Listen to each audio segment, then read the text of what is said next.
টি-20 বিশ্বকাপের মূল পর্বে ওঠার লড়াইয়ে আয়ারল্যান্ডকে গুড়িয়ে দিয়েছে নামিবিয়া। ৮ উইকেটের বিশাল জয় নিয়ে তারা নিশ্চিত করল সুপার 12।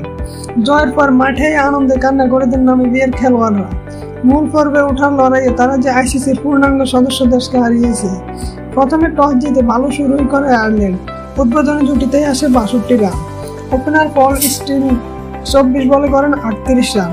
আরেক ওপেনার করেন ২৫ রানে। এছাড়াও দলের অধিনায়ক অ্যান্ডি বালবারিনি ২১ রান করেন। এরপর ব্যাটসম্যানরা মূলত আসা যাওয়া মিছিলে নামে। বাকি ৭ ব্যাটসম্যানের কেউ ছুঁতে পারেননি ২ অঙ্কের ঘর। ফলে ১২৫ রানে থামতে হয় আইরিশদের। নামিবিয়ার হয়ে জন প্রাইলিং ৪ ওভার বল করে ২১ রান খরচায় নেন ৩টি উইকেট। এছাড়াও ডেভিড বিশাও নেন ২টি উইকেট। ৪ ওভারে মাত্র ২২ রান দেন ডেভিড উইস। জবাবে ব্যাট করতে নেমে দলের ২ ওপেনার গ্রেগ উইলিয়ামস ও জন গ্রিন ১৫ ও ২৪ রানে ফিরে গেলে দুর্দান্ত ইনিংস খেলেন দলটির অধিনায়ক জেরহার্ড ইয়ান্স ও ডেভিড উইস। ইয়ান্স ৫৩ ও উইস করেন ২৮ রান। অপরাজিত থেকে দল নিশ্চিত করেন এই দুইজন ব্যাটসম্যান। ম্যাচের সেরা খেলোয়াড় নির্বাচিত হয়েছেন নেদারল্যান্ডসের বিপক্ষে জয়ের নায়ক ডেভিড উইস।